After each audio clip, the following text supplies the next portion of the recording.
Good evening. Thank you for waiting for a little bit. So we were just waiting for the camera. So I'm Sandrine. I'm part of the management team of Le Wagon. So Le Wagon is actually the space where you are sitting right now. So we're a 9-week coding bootcamp. So essentially, when you join us, you learn how to code. So most of our students are total newbies. You can actually ask, some of them are in the crowd. So our students are total newbies. They've never coded before. They've never developed anything. They come and do our program, and by the end of it, they're essentially able to develop a full-fledged web product. So I also went through the program myself, and I can now program, and I'm still learning. So if you want to ask me more questions about the program afterwards, feel free to ask. We host a lot of events like this because our other goal is also to make our students more knowledgeable about the startup industry, which is why tonight we're welcoming Oussama Ammar, who's the co-founder of the family and also my former boss. So yeah, I'm going to start and just ask you to maybe introduce yourself quickly, and we're going to start with this, and then maybe tell us a bit more about the family. So thank you for the invitation. Super happy to be here. My name is Oussama Ammar. I'm one of the 3 co-founders at the family. So there is no real word to describe what we do at the family, but there is our name that really gives a sense of our mission. We try to be a family for entrepreneurs, and as a family we try to do everything the family provides. We educate people, we support people, and we finance people. That's what a good family do for their members, and that's what we are trying to do. We started in Paris in March 2013. We helped more than 500 startups over the way. 228 survive, 110 fundraised some VC money, and 5 of them now are valued more than 50 million. That just gives you a sense of the pipeline in the VC industry. We are now in Berlin, London, and Paris, and we are launching a new version of the family that is more European by DNA. So 6 months ago, we decided to close the family for 3 months and rebuild everything from zero to make it more European. And so in terms of infrastructure, what the family now is a super specialized office for fundraising in London, a super specialized office for product design and swag in Paris, and a super specialized office in Berlin around scale, sales, and discipline. So you see, we really adopt a caricature of Europe, and I think it's a kind of story that can help us build a more European ecosystem, because right now there is this silly competition between Paris, London, Berlin to know who will be the next Silicon Valley. And as an insider, I can tell you the answer is no one. Like, there is no chance Paris, London, or Berlin becomes the next Silicon Valley. But all together, as a distributed platform, taking the best part of each, then maybe we can do something better than Silicon Valley. And that's our mission. We are not here to do something that Silicon Valley is trying to do. We are trying to leapfrog what Silicon Valley built in the innovation and try to build our own story of what it means to build the startups. Cool. And so now you are essentially reopening applications for entrepreneurs, right? Yeah. So if you have a startup, you can go on thefamily.co/apply, fill the form, and we will be super happy to call you back. We are like, to be honest, we don't really look at project, something that we are very proud of. We look at people. So and our very simple criteria is to find people that fit with our culture. So that's why we publish a lot of content, and that's why we try to give as much as we can, so people are warned about who we are and how we work. It's a good filter of the people. If you read our content and you don't like it, don't apply. It's worse inside. That's the soft version. So yeah. So feel free to apply. I will be happy. Which was going to bring me to my next questions. What kind of people do you like to invest in, you personally? You said something very strong, like I think in your presentations on thefamily.co, which is I invest in people who want to build empires. Yeah, it's, so for the people that know Broadwalk Empire, It's a Breaking Bad and Broadwalk Empire reference. It's not actually what it is. So actually, I invest in people that watch way too much of Netflix. So that's what it means. No, but more seriously, I think a lot of people ask me, how do you know that someone is a good entrepreneur or blah, blah, blah. And after 4 years doing what we are doing and seeing thousands of people, then you come up with this conclusion that is very that is very frustrating, is that it's just a question of luck. Like I will tell you, the truth is that if you want to be a successful entrepreneur, you need to be lucky. But the problem is, what does it mean to be lucky? To be lucky, people will be like, yeah, I will just wait that luck come to me and I will be lucky. No, actually, being lucky is a very proactive process. You need to work super hard because you need to create opportunities. You need to be really believing in what you do because you need to distort reality to a point that is almost insane. And you need to keep pushing and pushing and pushing until you get lucky. Because some people get lucky very fast. Some people get lucky very slow. And the truth is that the real differentiator is how much energy do you put in your startups. So if you think that way and you want to look for people, then your only criteria is to try, I want the new iPhone 2, I try to crack it all the time. That's an old iPhone. So the truth is that if you look for this kind of criteria, you are looking for people that are really passionate about what they do. And of course, it's all the bullshit you hear all the time, be passionate about what you do. But the truth is that being passionate about what you do is super, super uncommon. I see so many entrepreneurs that if you dig inside them, very fast you understand that they are trying to look for something that works. But the problem is that it's too hard to be right. So you need to look for people that are insane, to a point where there is no rationale about why they do something. And when you dig, you realize that they don't really know why they are doing that. And that's the best entrepreneurs. And that's why selection as a family is super unbiased, it's super biased. Because you look for people that have truth about what they do and really are sincere. And of course, most of you in this room, you are lost by definition. Because most of you are like, oh, I want to be an entrepreneur, that's my wheel, so I need to find a project. So then you try to convince yourself that you love your project. And if we ask you, do you love your project? You will be like, yeah, of course I love your project. But me, I know what it means to love a project. I can give you some stories, like we have a company called Itch in Paris. They got arrested by the police twice. They received death threat from the mobs. They got harassed in the street by the taxis in the street. They got in court and received a jail sentence with a postpone, and they are still running the company. Okay, that's passion. That's unique. Like half of my entrepreneurs, they come to see me and be like, oh yeah, I regret to be an entrepreneur because I didn't raise money this month. Like, okay, so actually imagine the difference between dealing with these two kind of people. And that's why I like entrepreneurship, because it's a real test about who you are. And I think something people should tell others is that it's fine to not be an entrepreneur. Being an entrepreneur is not for everyone.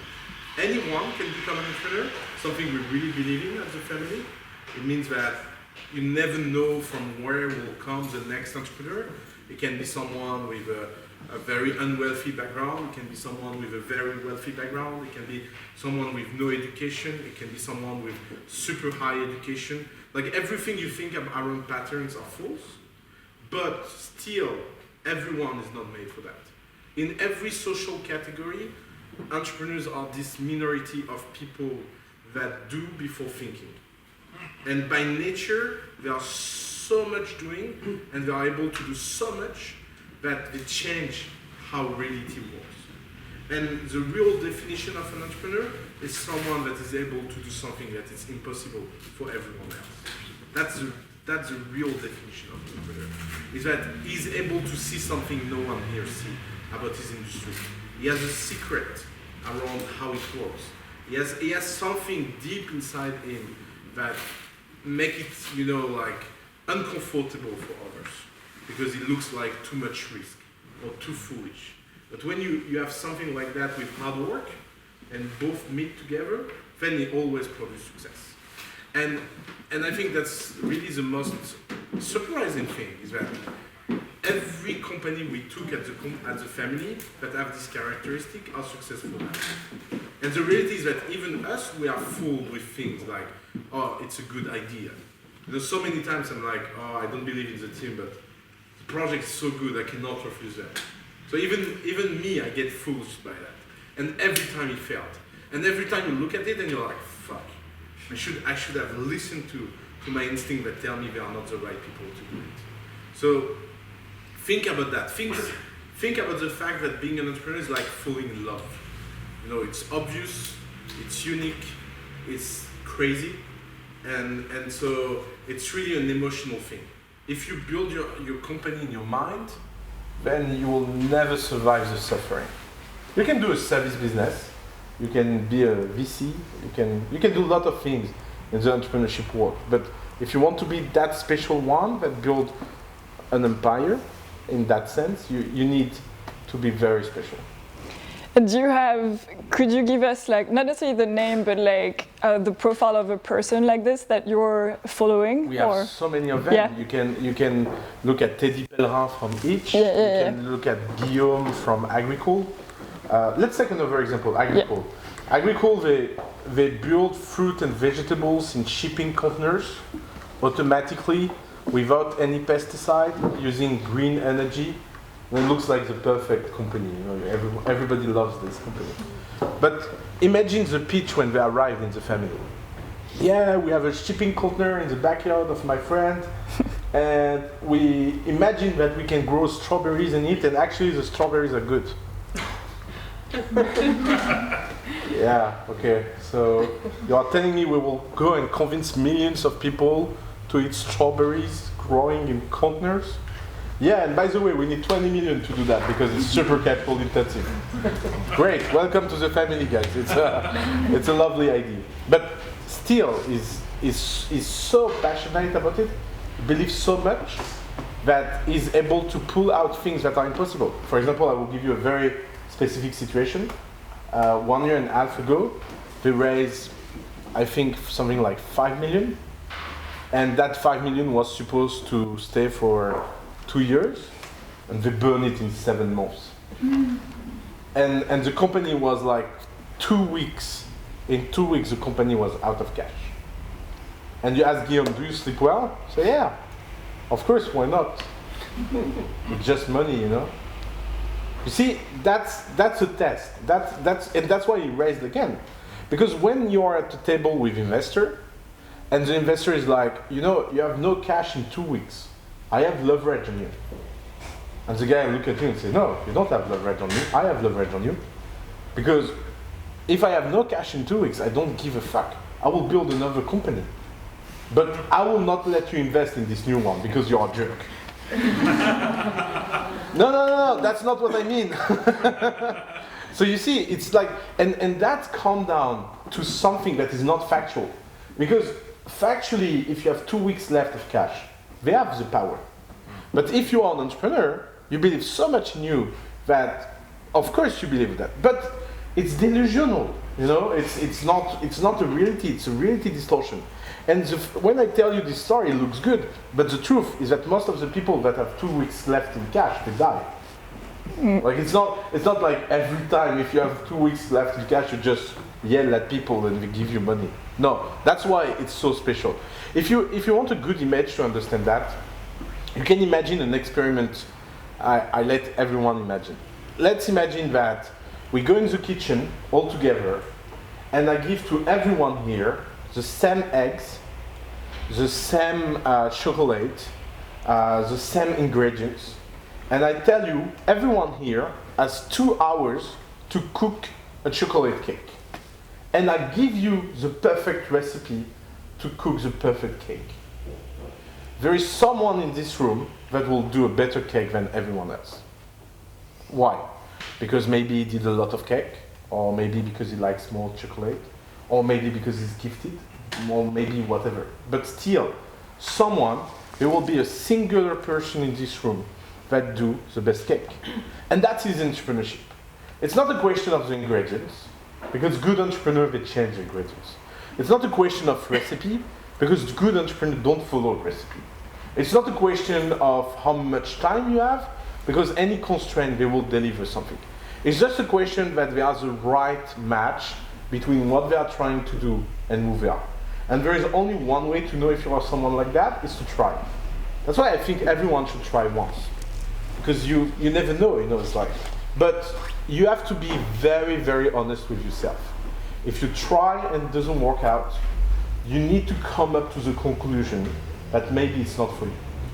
And by the way, if you come up to this conclusion because you are too desperate, it's because it's not for you. Because that's the retrospective of the test. It's that it's a recursive test. It's because it's not for you that you feel it's not for you. If you don't feel like that and you're delusional, it's step one to be a good entrepreneur. And I wish that to no one. Because we don't talk enough about what are the consequences of that kind of psychology. That's why entrepreneurs, good entrepreneurs, always have fucked up family life. And I can tell you, I talk with every wife of all the entrepreneurs and every husband of all my entrepreneurs. Like, you don't imagine the level of feedback. They feel like nothing is important in their life. I will not give you the name, but we have one of our entrepreneurs that got a baby the day of a super important investor meeting. He called his wife and said, look, the baby will not change my life, but that investor meeting can. So, sweetheart, please take care of that by yourself. Anyway, I'm not very useful in that room. I see you later. Okay? Reasonable. I would have done the same. Yeah. So, things like that, you have two ways of seeing it. You can be like, this guy is a jerk. But actually he's not. He's super nice. And he's super in love. It's just that his level of reality is super different. So you need someone that loves him enough to be like, yeah, I know. Like his wife was like, I was not even expecting that you will come. and he's now one of the most successful entrepreneurs in the family because he's really, and she can attest of this story because she was with us when that happened. Everyone at the family was like, even me. I was like, what the fuck, this guy? Like, you cannot. I'm not telling you. It's something I will never encourage anyone to do that to his wife. But you are like living it from the outside, and you have this mix between fascination and be totally like, what the fuck? Like this mix together. That's behavior of super intense entrepreneur. And again, it's a price not everyone is willing to pay. Sad question, but like how do you do when both members of a relationship are entrepreneurs? It's not a real question. So what do you mean? If the woman, we have cases like that. We have couples like that. They are both crazy, It's like we have one couple that explained us that babysitter cost is a sunk cost. And they teach the kid to take care of them from themselves. They're like, do I call social service or not? It's a real ethical question that you start to ask yourself when you are dealing with all these crazy people on a daily basis.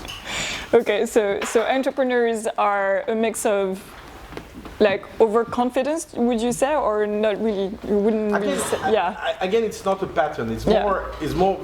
There's multiple ways to act like that, but it's more the fact that you can look at them and feel that in a certain way they are super singular. Yeah. And that singularity, that fact that they are quite unique, is what makes it surprising. Yeah. And everyone wants to think that is singular, but most of us are not. We are just super average and in pattern, and we just need to deal with that. Singularity by definition is a minority, because in any function the singularity is by definition a minority of this function. If everyone is singular, no one is singular. The singularity exists because most of us act in average behavior.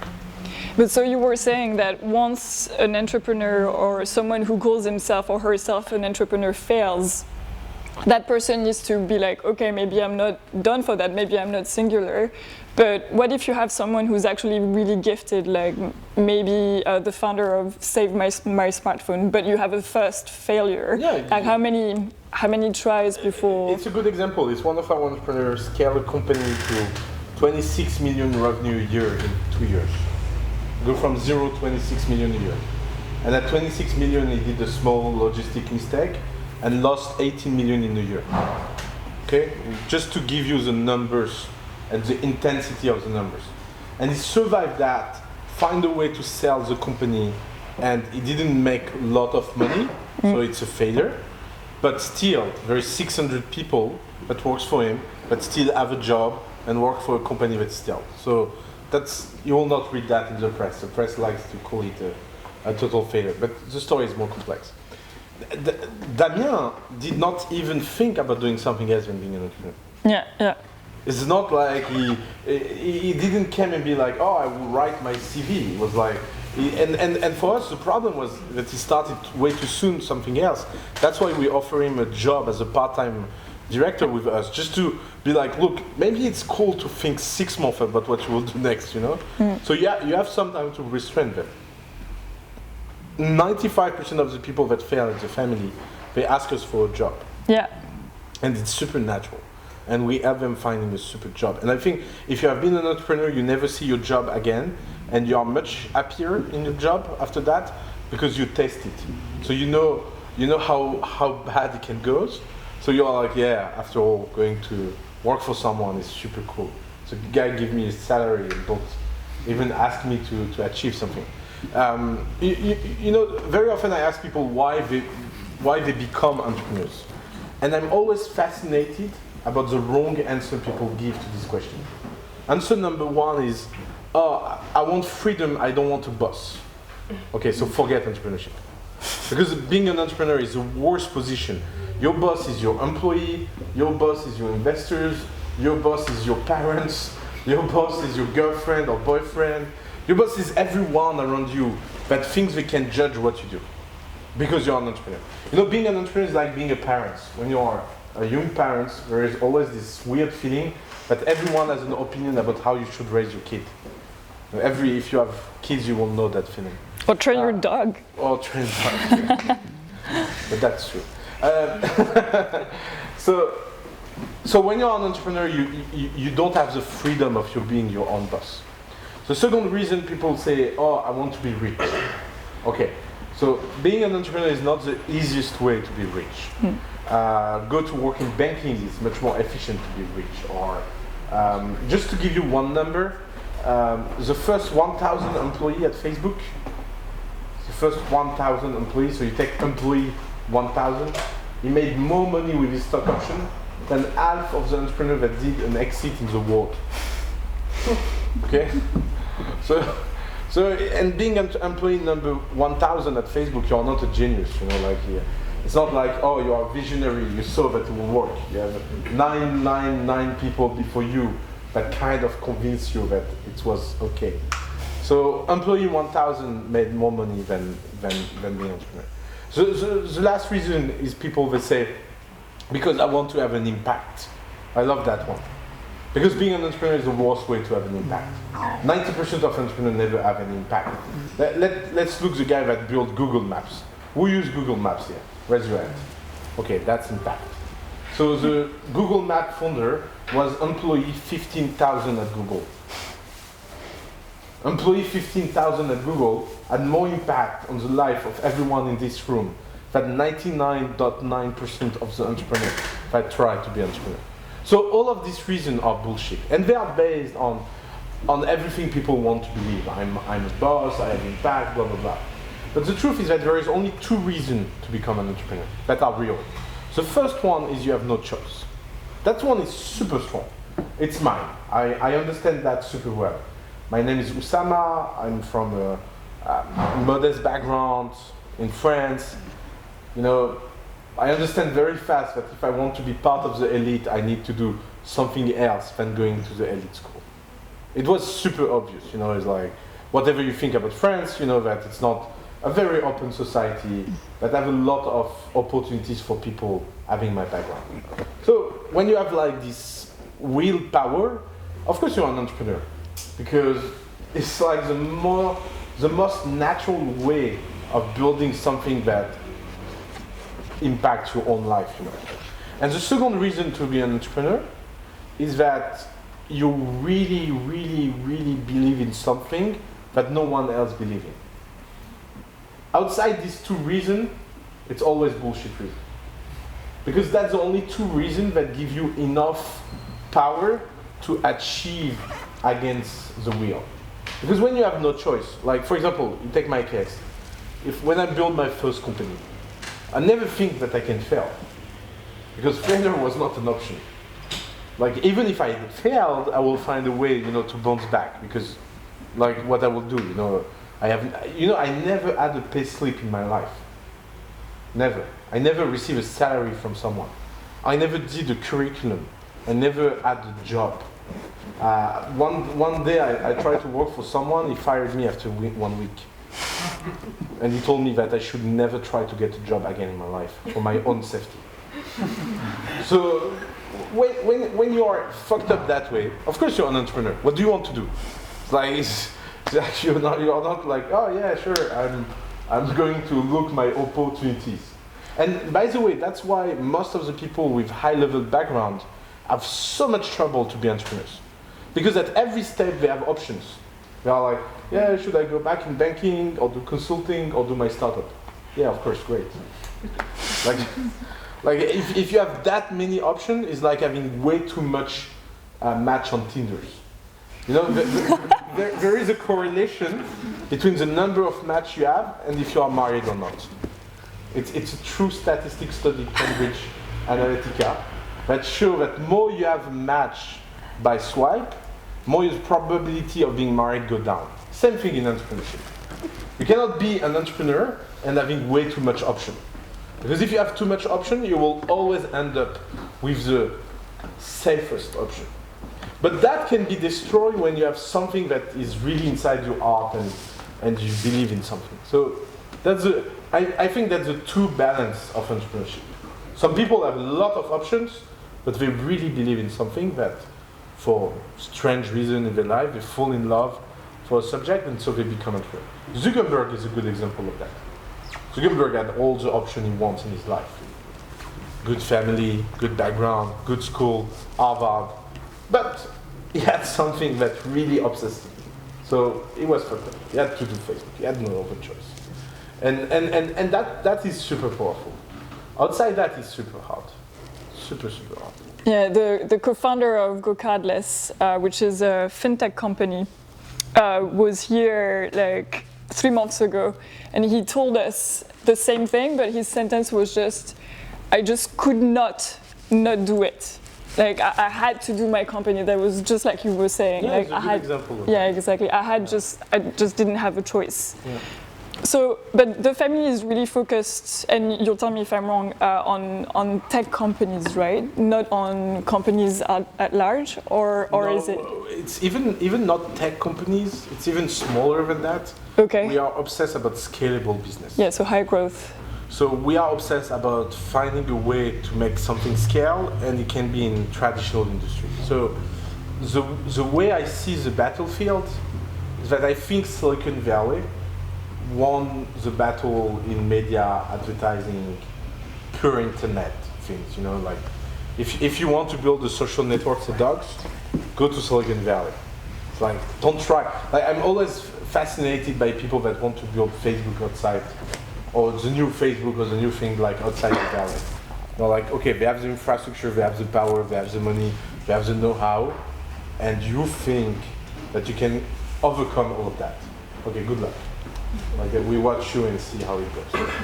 But the methodology they use to build this kind of company, that you can call the hacker spirit, being able to learn whatever you need to learn, not a lot of respect for authority, a huge hubris for destruction and creativity. All of that can be applied to everything.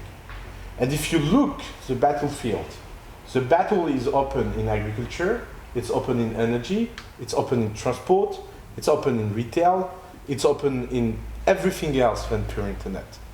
And if, like, for example, you want to build the Google of agriculture, I think doing it from France, for example, it's an edge. Because everyone will always trust more French people to eat than anyone else. It's something you can understand. If you want to to build the Google of finance, being in London makes sense. You will have more local resource than anywhere else in the world. So I think entrepreneurship is going to explode globally, but it will not replicate the way it worked. It will be about creating an own version and the own thinking of every company. And that also, like, I think people miss the fact that a lot of companies they think are in Silicon Valley are not. You know, for example, Amazon. Amazon is not a Silicon Valley company, it's a Seattle company. They are born in Seattle and they build all their logistic and all of that on a shipping industry in Seattle near the port. And that will have been impossible in Silicon Valley. Microsoft is a Seattle company too. So it shows that it always happens that big companies are possible outside Silicon Valley. Just that Silicon Valley is super good at branding. So they give this illusion of monopoly around building big companies. They are super good at building pure internet good companies, but they don't have the monopoly of ambition and venture. I'll ask one last question and then I'll open the questions with the audience. It's more about, since we're at Le Wagon and we have a lot of Le Wagon students here. So who is a Le Wagon student? Raise your hand. Okay. I have a few of them. What student? Le Wagon. You know the impossible word that no one knows how to say? You can say Le Wagon. The Wagon. Exactly. So my question was going to be on their behalf. So if I'm a student at Le Wagon and I'm thinking about building a company because I'm extremely passionate about my idea and I can't not do it, what would you tell them? What would you tell them about their choice of learning how to code themselves? Yeah, that's my question. That's per marketing.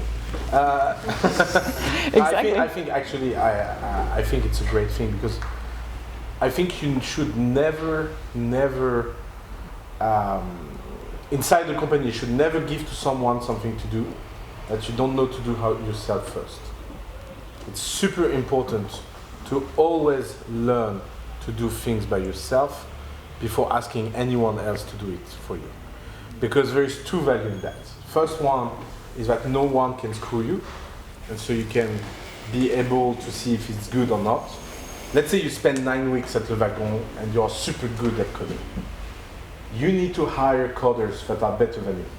But you have a concrete point of what it means to be better than you. If someone you hire and is supposed to be an engineer for years and is worse than you after 9 weeks at Le Wagon, even if I'm sure it's a great curriculum, you know that you're in big trouble, you know? So it's super important to do things by yourself. A good example of that, we have that with engineers all the time. Because engineers, they hire sales, like some people hired wizards. You know, because they never sell something in their life, so they have this relationship to sales that is very weird. And so they end up with really, really bad salespeople. And often I see them like 10 seconds and I know they are bad because I know how to sell something. So it's like, that's your super killer sales? Yeah, of course. So one of the things we do with engineers, we do what we call the motivation game. We tell them, you know what? You should do a game.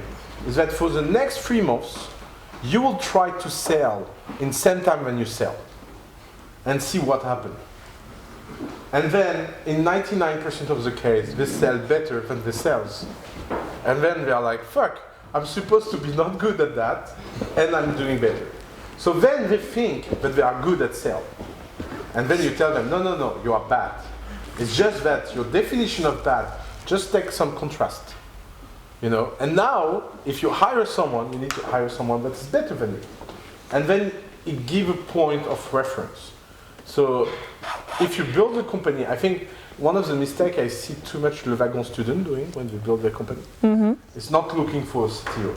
It's thinking that because they coded for 9 weeks, they are the CTO. That's a big mistake. It's because they know how to code that they can find a killer CTO. So they can move, try things, build a prototype, but very fast you need someone that is not coding for 9 weeks, but coding for 15 years. Because it's not a joke to build a technological company. But having go full Le Wagon is one of the best steps to be able to attract a talent like that. And some people at Le Wagon are exceptional, like the one that say, what's her name? You're a super student in Germany. I don't know. Yeah, So yeah. Le Wagon had one student that in 2 weeks became the best back-end engineer of one of the most technical team in the family. And she's coming from a philosophy background. and in 1 year, she was #1 engineer in the company that hired her. So of course that is also possible. Maybe you will discover that all your life you waited to be able to code, and no one told you that was your special gift. But it doesn't happen very often, of course. Yeah, we actually had one student during my batch when I was a student as well at Le Wagon, and she came from. She had done a bachelor in communication, so totally unrelated, and she was amazing. She was the best by far. So yeah, you don't have to have a degree in maths to suddenly discover that you could be very good. Exactly. Yeah, good in coding. Well, thank you. Pleasure. That was good marketing. Thank you. Yeah, first one.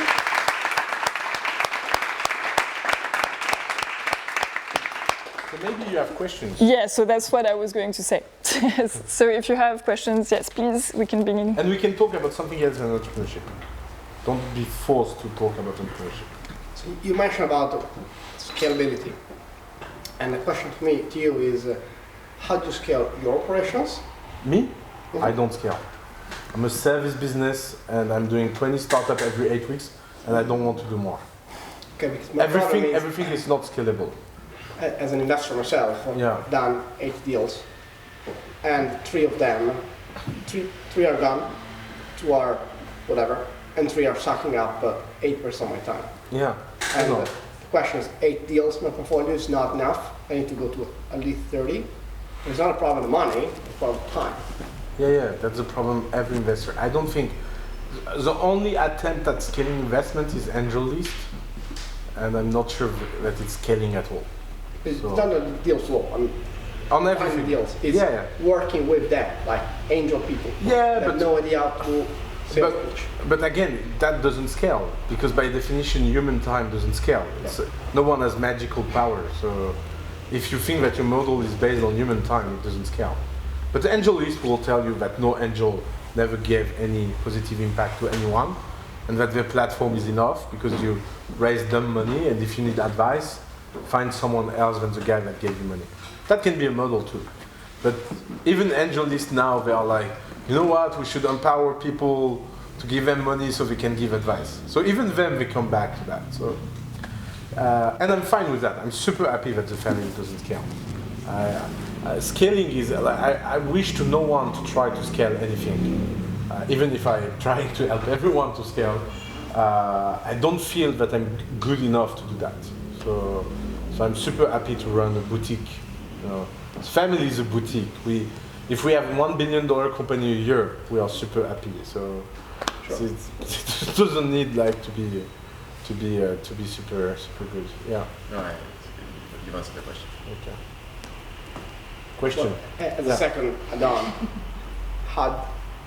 put yourself in the shoes of an entrepreneur. Yeah. If I, as an entrepreneur, make my exit at 20 million, I'm fairly wealthy. I'm in a good position. Whereas you, as an investor, don't make enough. Yeah. So, because you mentioned about people, you invest in people that really are mad. They want to just grow and grow. Oh yeah, there's an alignment of interests. Yeah.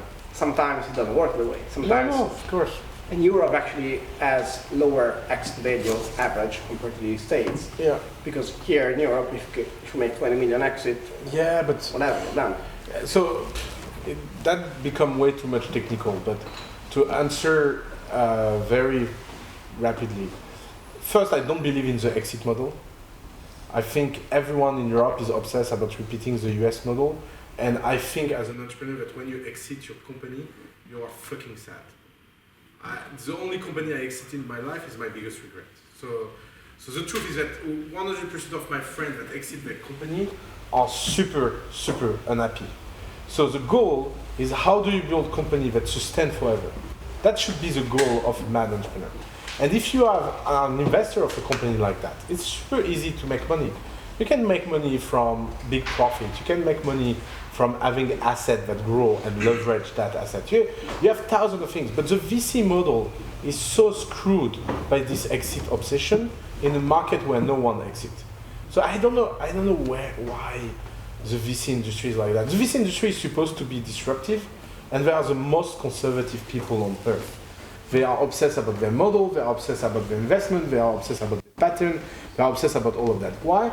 Because they don't want to tell anyone that they don't have a giving fuck idea of what they are doing. You know, and of course, if you're a VC, you cannot go to see your LP and be like, yeah, what do? I just throw money, bitch. You know, it's like, no one wants to hear that. So they say, yeah, we have this very sophisticated model where we discovered that if we invest in a SaaS with a 20 million monthly recurring revenue growing 20%, it's going to be an exit of what? And then the entrepreneur come and be like, you know, I feel that I don't want to do this company anymore and I want to close it up. And you're like, what? So it's human matters, and humans are not like, no one, it's a big debate in economy. You know, in economy for 50 years you have a model called the Homo economicus. The fact that people are rational and act and behave very rationally. And there is a very funny article from Amartya called The Last Olive. So Amartya say, if you are with friends and you eat olives, there will be always one olive left in the bowl. And that shows that we are irrational. Because if we are rational, we should be like, okay, so who takes the olive today? So you got the olive yesterday, so I should take it today. Are you fine? Are we fine? Everybody's fine? Yeah, I will take the olive. But no one do that. Because everybody's like, yeah, I don't want to be the kind of guy that people think I'm the jerk that takes the last olive. You know, it's super irrational. But that drives the human behavior. So there is no model of Homo economicus and there is no model of Homo vicius. You know, it's like the fact is that at the end of the day, there is a lot of reason to screw on the way, and that reason will always happen. And so if you're an investor, you have to hedge your risk by having enough investment, because it's a random full thing. And you need to be working super hard to help people on the way, and that doesn't scale.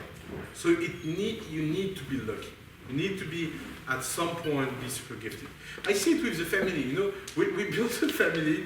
We told everyone that it will take us 7 years to exit, and after 9 months, we exit a company at 300 million. And everybody, what they say, they didn't say the family is fucking lucky. They say the family is fucking good. And of course, my job is to go to see everyone and be like, yeah, we exit a 300 million company after 9 months. Yeah. We are super good. Because it's my job, but this is total bullshit. And the truth is that the company that exits, everyone internally was like, this company will fail. Don't spend time on it. And then it exits and everyone is like, yeah, of course, I always said it. And the truth, you know what is very funny, is that some people in my team really believe that shit. And then you send them a message of them saying that it's a bullshit company. And they're like, yeah, but that day I was pissed off, it's not my general view about the company. You're like, guy, just be honest. The honesty we should have in the venture market is that no one has a fucking idea of what it's doing. And that's why it's a super good industry to be in. The truth is because this level of risk, it creates a level of excitement that no one has in other industry. If you're in private equity, it's super boring because everybody knows that a profitable company can be optimized to be more profitable. You know, there is no joy in that. There is no excitement. You're not like in drama superstar every day, you know. And venture is a drama business. Look, Uber. Who here in this room will have believed that Uber CEO will be fired and the VC will sue him and he will sue back and that the Japanese guy will come and throw 10 billion at them to exit everyone? Like, you will have told me that 1 year before, I will be, yeah, and Donald Trump will be president, ha ha ha.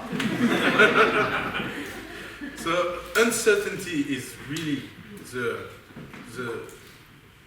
root of the venture market. And it's super hard to be honest about it, because everyone wants to look smart. You have a question?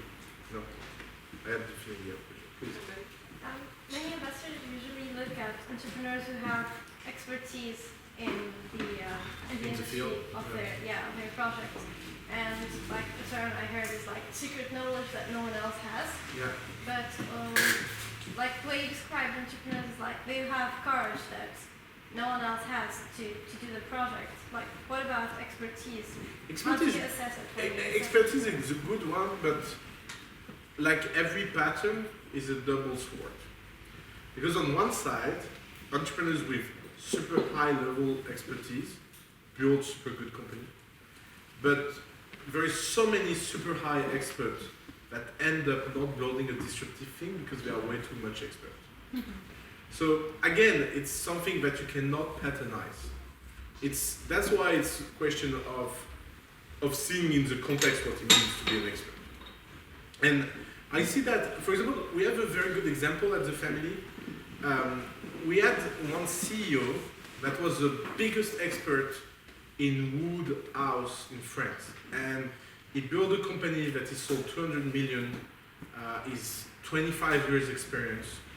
He came to see us and he said, I want to reinvent from zero everything I did in my life, and I'm the best expert at that. He built a company and actually he built exactly the company he built before. And it was too strong for him. Because why? Because every time he had a problem, he gave an expert answer to that problem. And we have one other company that is done by two 23 guys, 23 years old guys, doing the same thing than him. And they are crushing it. Because they are so fresh about the problem that each time they see a problem, they don't have a fucking idea of the solution. And so, they're like, yeah, whatever. And the, yeah, whatever is enough intense, so they find new solution. And they are doing things that no one imagined was possible. And so, of course, being knowledgeable is the first mission of an entrepreneur. But that's why I like people that become experts by the market force. You start an agriculture company, you become an agriculture geek, because it's your life. But before that, you never think about it. That can be a very strong path. And in a time where internet makes all the knowledge accessible, you don't imagine what people can learn so fast online. It's unbelievable. Like we see things at the family where I often say in my conference that you can learn anything you want to learn. And then they do it for real. Like we have people that learn things about very technical things and they are not technical. Or they learn things about industry. We have an entrepreneur building an insurance right now. And the guy bought every single book about the insurance market and he read all of them. And now he's doing conference about how to assess risk in the insurance industry. And the guy, like 1 year ago, didn't know that 2 + 2 = 4. He had a kind of sense that it was something like that. Because I don't know, one day, and the story is it's a good storytelling. He dealt with his insurance, realized that they are crooks, and so he wake up and be like, I will build an insurance. You cannot compete against that. And the truth is that he's reading more about insurance than any executive inside the insurance industry will ever read. And that can produce some magic. So, double sword. Yeah, there's also something, I think it's also Matt Robinson, the co-founder of Lucadas, but I've also worked in fintech, so I've seen it as well. It's like if you enter a field such as fintech, which is like filled with regulations and you need to have certifications, etc., etc. Like if you come in and you're an expert and you know everything you're going to have to go through in order for your business, you don't do it. You just don't do it because you see the mountain and the summit instead of just seeing like one difficulty at a time. So in some cases, like ignorance is bliss. Ignorance is a bliss, yeah. That's true. Another question? Let's do that later. Just to follow up to that question, a lot of investors at PCI see the main knowledge and the main expertise in water type of learning looking to invest. Okay, but let's go the other way. You don't build a company for investors. Even if in London, everybody is obsessed about fundraising. You know, you're in a market where money is easier than anywhere else, so everybody races to beat money. And so everybody plays a game of what should I say, and what should I do to get money. But the truth is that if you want to get money for real, you need to be in a position where there is no debate. And the no debate position comes from one single thing, your traction.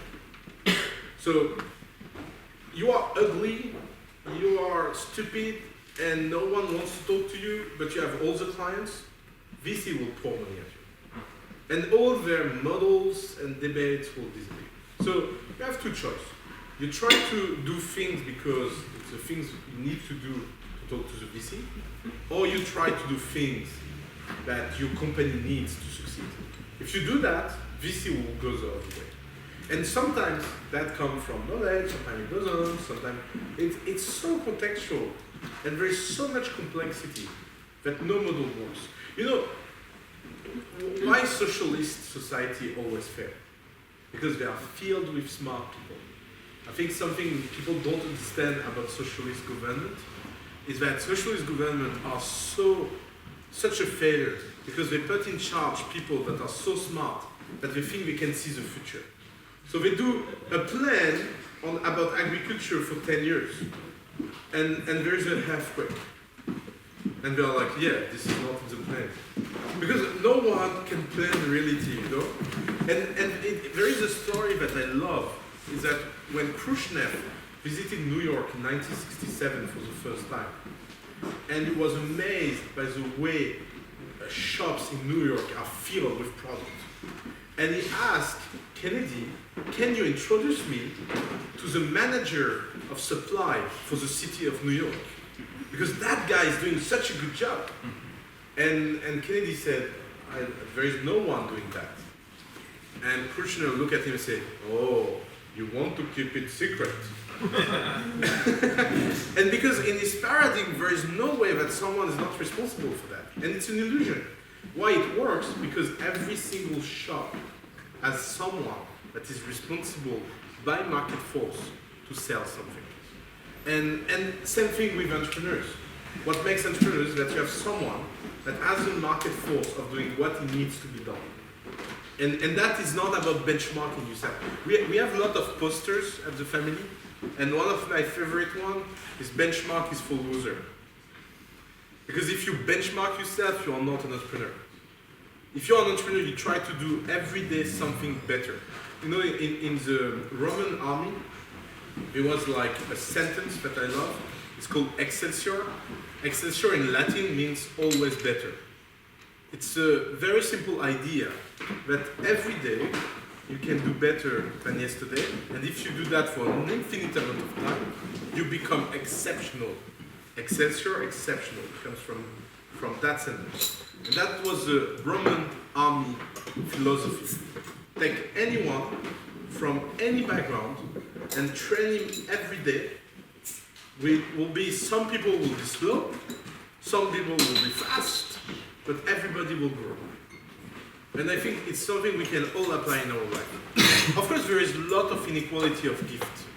You know, some people are, we see that in the family, some of our entrepreneurs are gifted to a point that it can be depressing. But the problem with gifted people is that they are not trained to work hard. So they hit ground very fast. On the other side, you have some people that are super slow.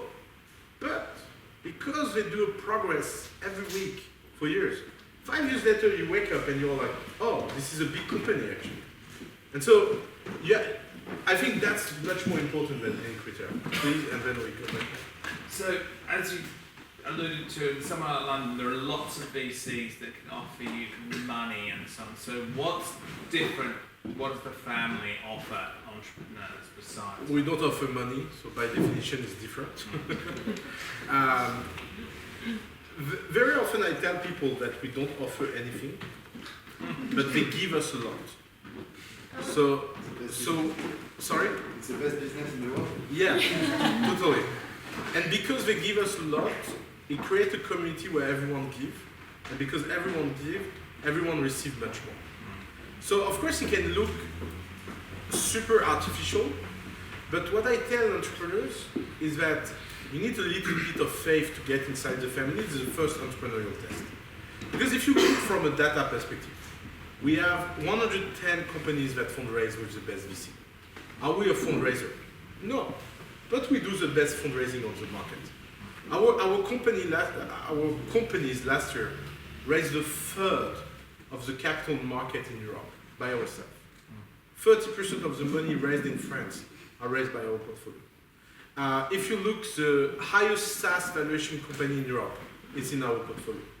If you look, a deep tech company that raised 20 million without being on market yet, Agricool, it's in our portfolio. So what I tell people is that very obviously we did a lot of things for these people and they are super happy with this relationship.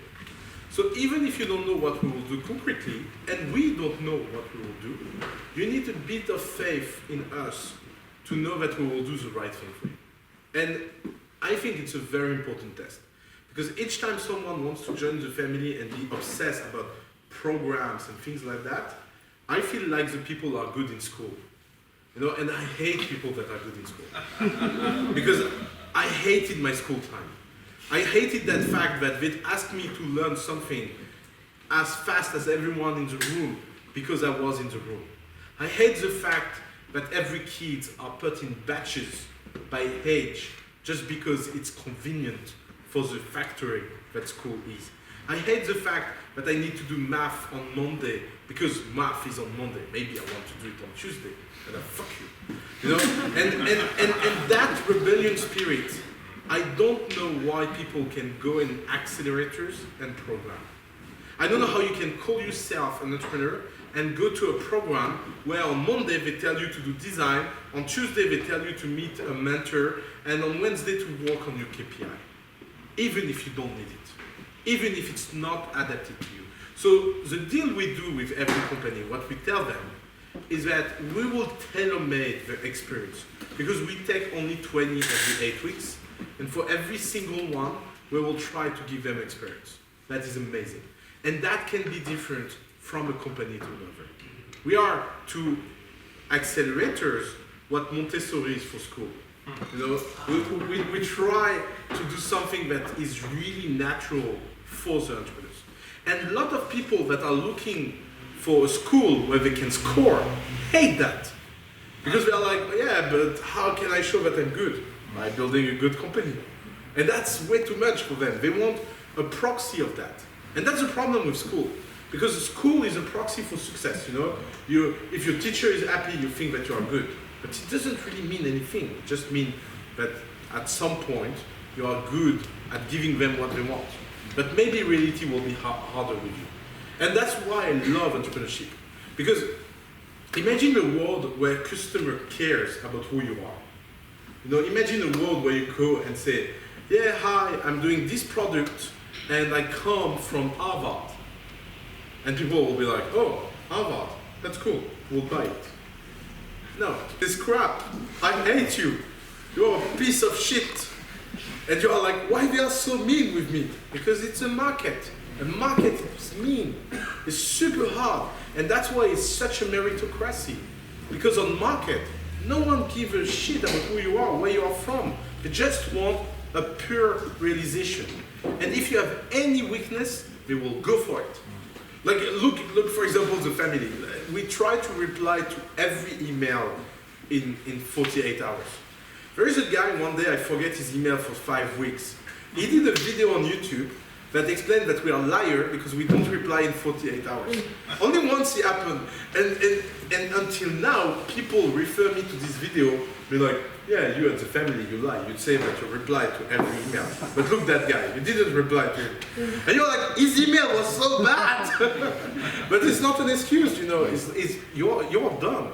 And that's why market is so good, because it forces you to perfection. It forces you to deliver to a point where it's almost, it asks from you things you don't imagine it's possible to do. Was a question? Yeah, so I think it's a good intro for you, because it's actually about go-to-market. Yeah. And as somebody who is basically recognizing patterns. Yeah. You see. So the family, does it prefer entrepreneurs who already have a product or not? No, we don't have criteria like that. Okay. And then secondly, what is, as a pattern, what do you see as the best way of go-to-market? So if a startup does have a product, how do you see the best walk to deliver it to people? So it's a super important question, and the way we work about that question is that we try to work startup by startups, and our answer can be super different.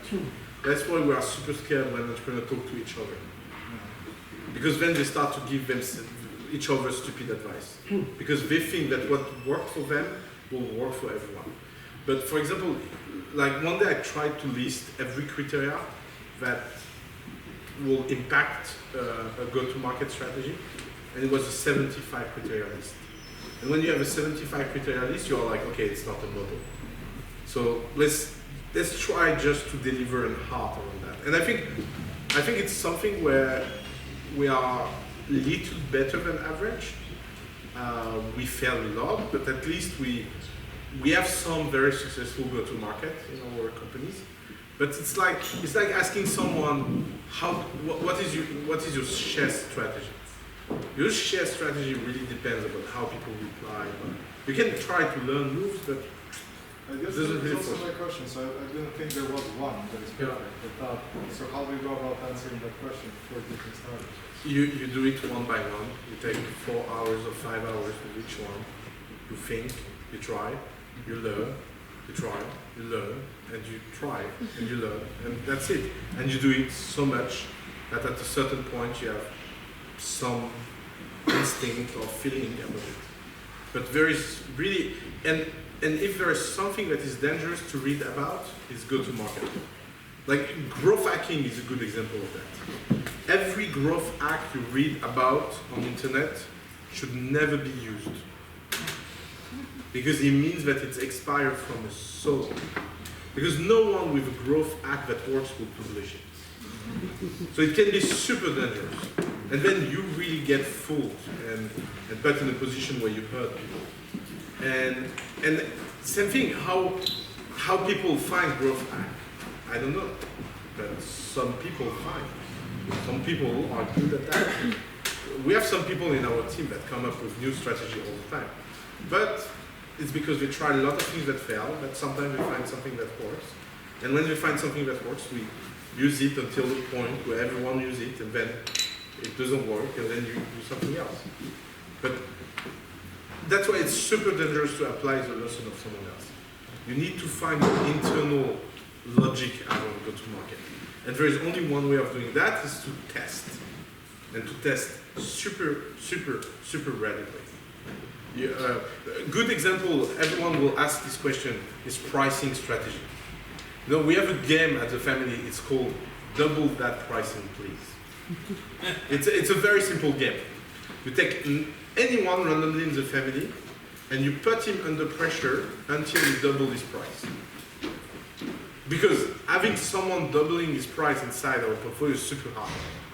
You know how many times it did not work to double price? Never. Because entrepreneurs always underestimate the pricing.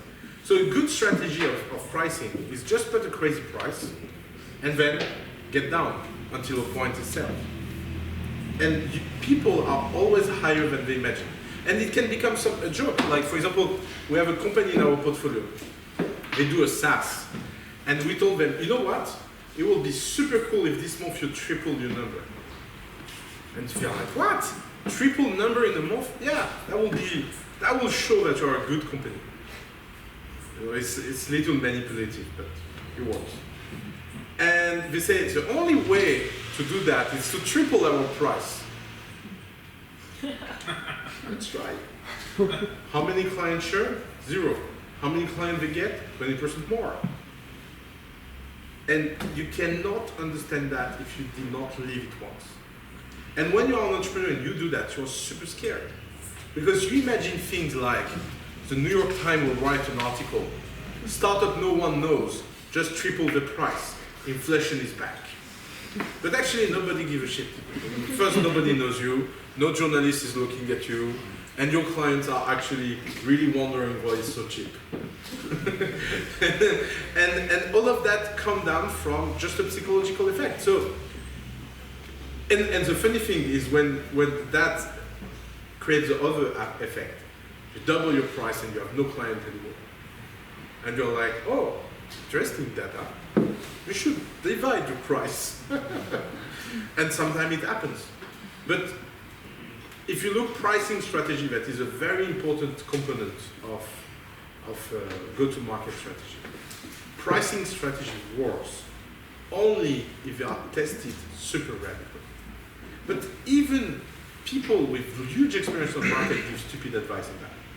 Like I saw so many times VC saying, you should not test your pricing, your customer will be angry. Where the hell did you see that? Like where in which planet did you see someone testing pricing and having like a, rebellion from the customer in front of the office being like, reduce pricing? Even in France it doesn't happen. So if it doesn't happen in France, it happens nowhere. So yeah, and in go-to-market it's a lot of cooking. Another example is distribution channel. A very important component of go-to-market is how do you distribute your product. There is only way to know that is to try every single channel. How do you do that? You do a spreadsheet, you list every channel, and you go from A to Z. There is no other strategy. And people are like, yeah, but that channel, I should not try it, it obviously will never work. And I can assure you that's a pattern.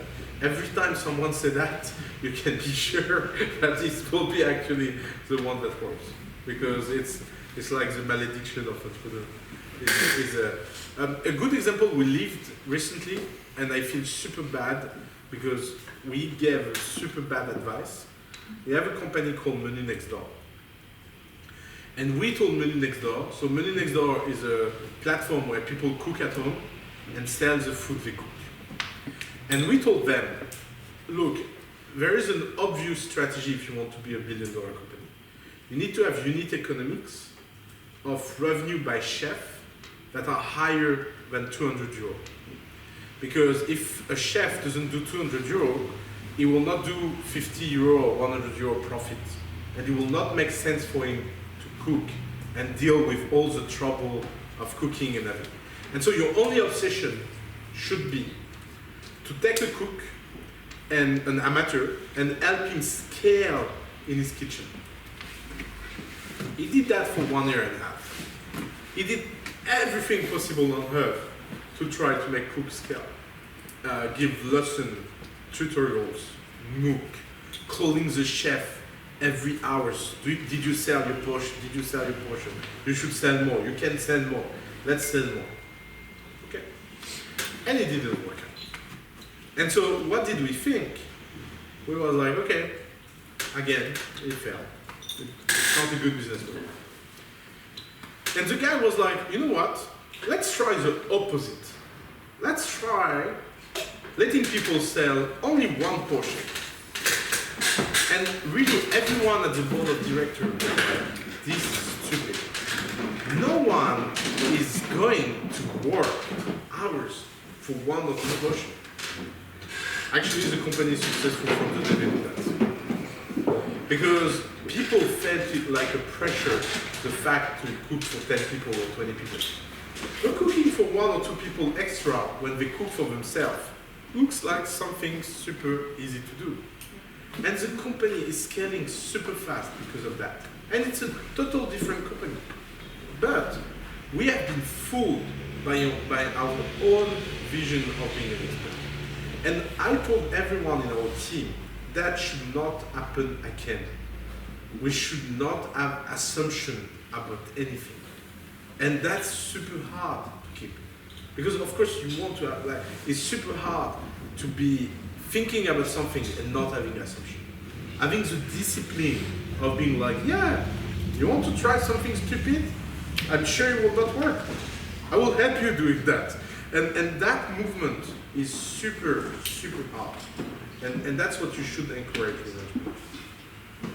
And thanks to him that he tried against our will. That's a real.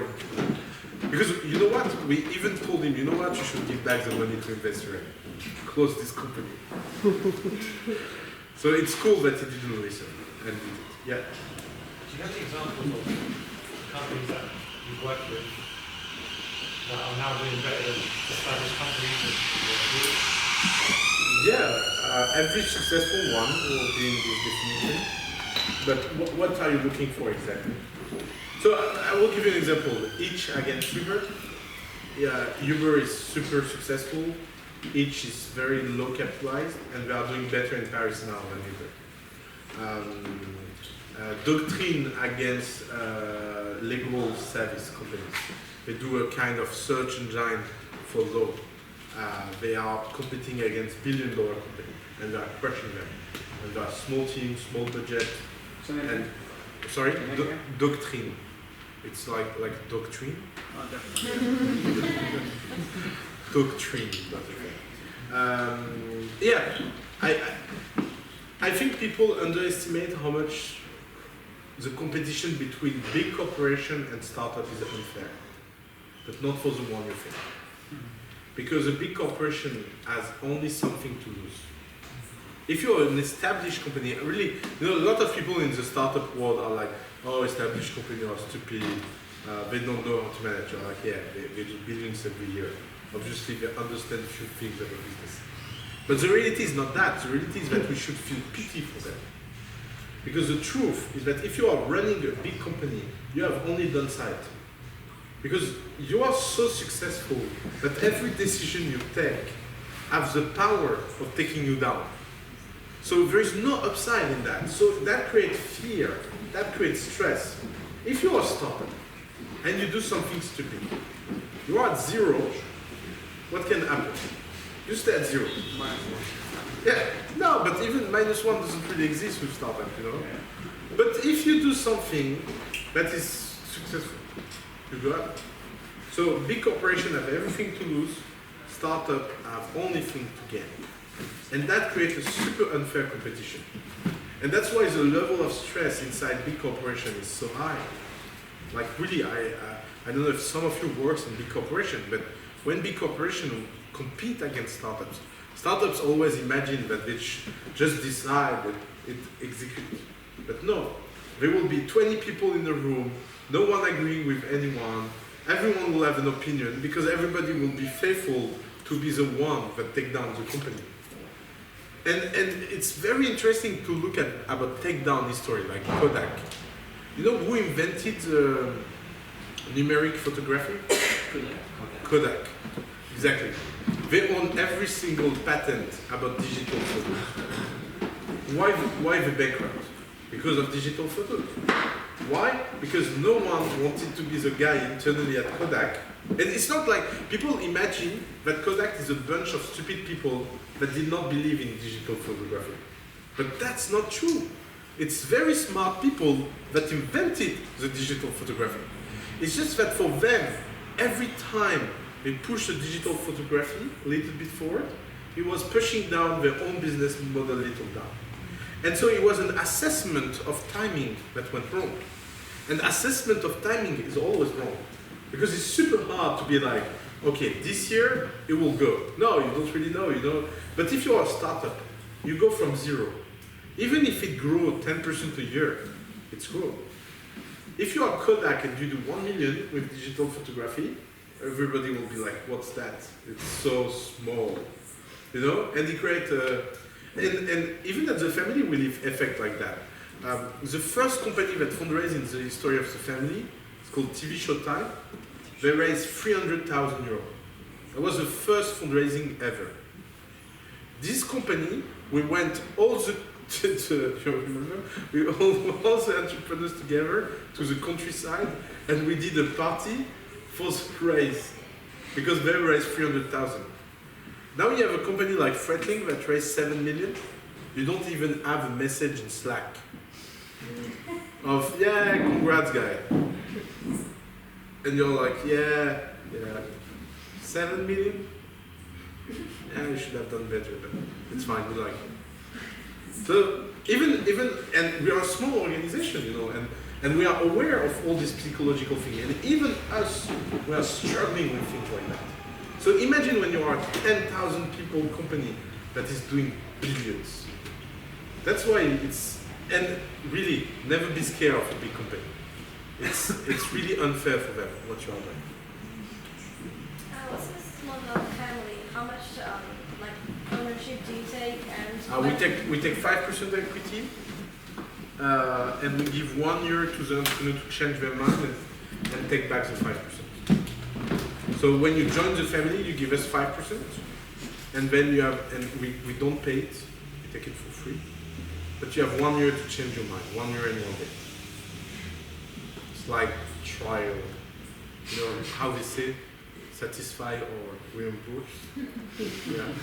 And when they raise, when they do fundraising, you get diluted, or? Yeah, we get diluted exactly at the same speed as them. And that's why I think that should be first reason to guide us into cap table, because I will be always more pissed off about dilution than you. So, and imagine VC hate that, because when VC negotiate with you, they negotiate with you. If we have the family in the cap table, they negotiate with every single company that the family can provide them forever. Just that, in terms of struggle of power, create like a protection for the entrepreneur. Because then VC are like, oh, you are the family? Yeah, no, don't look this term sheet. Yeah, take that one. It's negotiate with them. and yeah, we are not called a family for nothing. It's an important marketing thing. But yeah, we have around 5 to 10. We take 120 companies a year, and we have 10 companies every year that get the equity back. So we have 10 companies every year that are obviously unhappy about what we do. And we regret only one single company in our history. So in every company that took back the equity, there is only one where until now I really feel that we really fucked up. But the other one is fine. So one is too much. It's when you are the family and crazy like we are, one is too much. But it's okay. It's like we will survive that. And how long do you stay in the show? Forever. You never leave the family. Just like with the wagon, actually. Alex, you had a question. How involved are you with the running of the company once you invest in them? So Not at all. Not at all? Not at all. And we give as an advice to our entrepreneurs to let no one get involved. You know why? Because it's super dangerous to take decision without full information. Let's say you can measure smartness from 0 to 100, and you have a perfect view. You can really decide if someone is 0 or someone is 100. And let's say you can measure information from 0 to 100. Okay? Let's say you are 100 smart and you have a 50% confidence of information, and you compete against someone that has 100% information that is 5% smart. Which one will win? The 100% information. Because no one can compete against misinformation. And that's why investors are so dangerous in board of directors. Because investors that don't understand that, they have by definition a short amount of information, and they want to take decisions that have full information. What is our role is to challenge you on the information side, is to check that you did your homework around the information. So it will be basically asking you questions. It will never be about telling you what to do. It will always be like, oh, you are doing that, but did you think about that? Did you check that? Did you try that? Did you push that? Did you talk about that? Did you share that? You know, it will be really asking why, until a point the guy will be like, yeah, actually, maybe I should do something else. And you will realize by yourself. But if you start to take decision for them, then it's super important that they never feel you responsible of their success or failure, because you don't learn from that. So if I tell you you should do A and you do A and you fail, then you can say, oh, it's because he told me that. And so you don't learn from this failure. So if you want to do something and sure it's a failure, I will encourage you to do it as fast as possible. I will try everything I can do to help you do that. Because if you fail, then you can take that information and decide from that.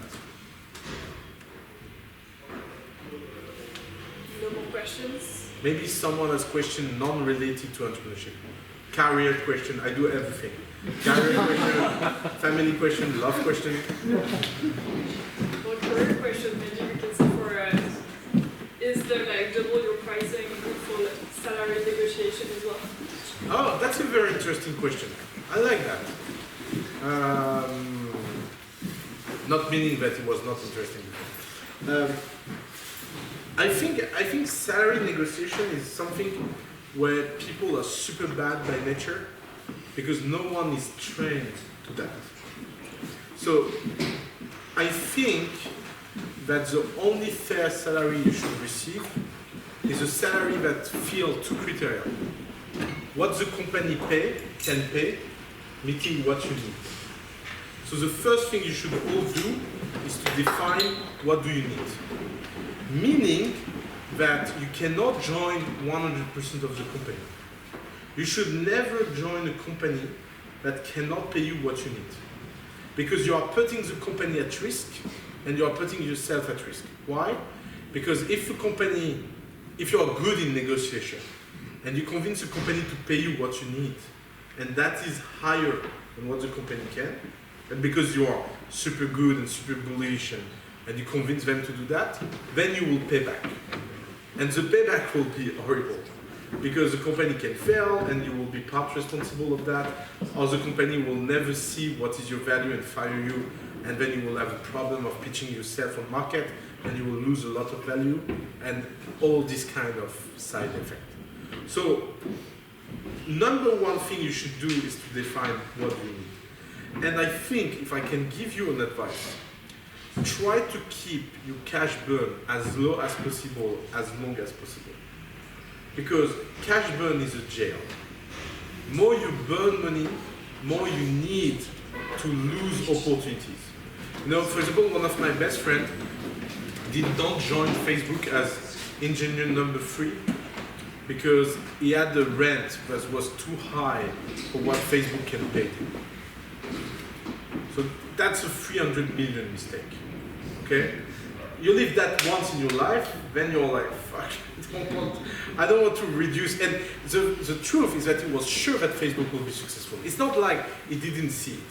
He met Mark Zuckerberg, he think that that guy was the best guy on earth, that the team was perfect, that this company will be something big, but he cannot pay his rent.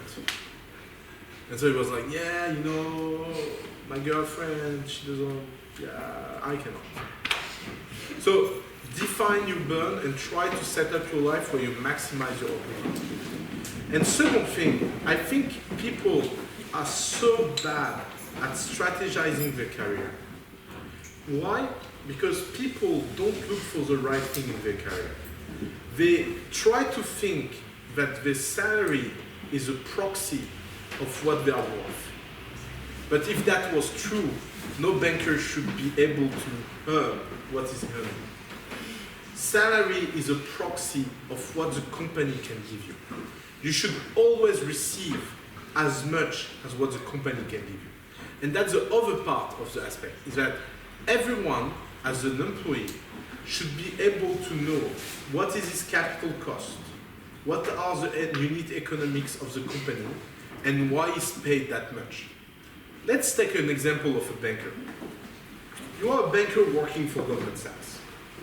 Why Goldman Sachs should pay you 1 million a year? It's very easy to understand. They give you a certain amount of money, and you work out on this money, and you produce return.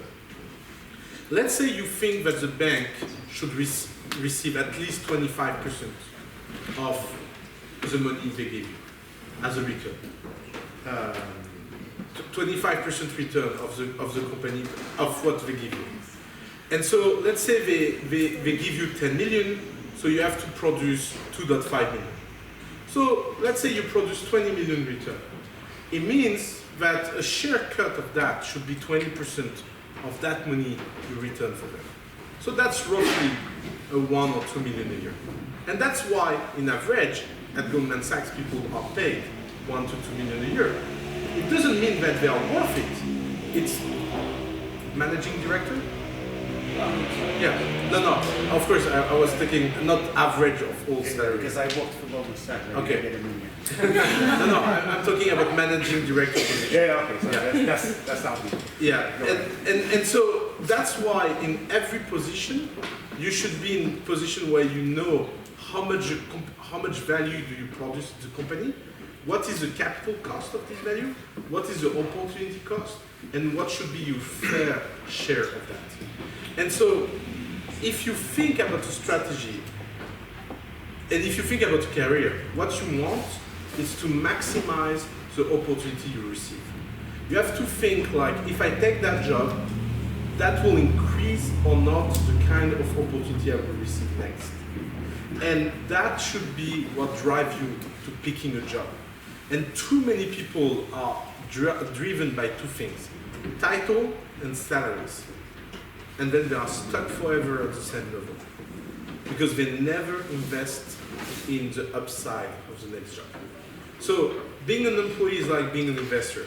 If you are short-term thinking, you do small gain. If you're long-term thinking, you do big gains. And everyone should think better about his career strategy. It's not about working for free, it's about putting the right effort at the right time. And that's much easier if your cash burn is low. Because if your cash burn is low, the number of opportunities that are open for you are quite infinite. Cool. I think we'll end on this note. I don't know if you have time to stay for another minute. Sure. Yeah, sure. And if you want to have like more private conversations, it will be possible. But thank you so much. Thank you.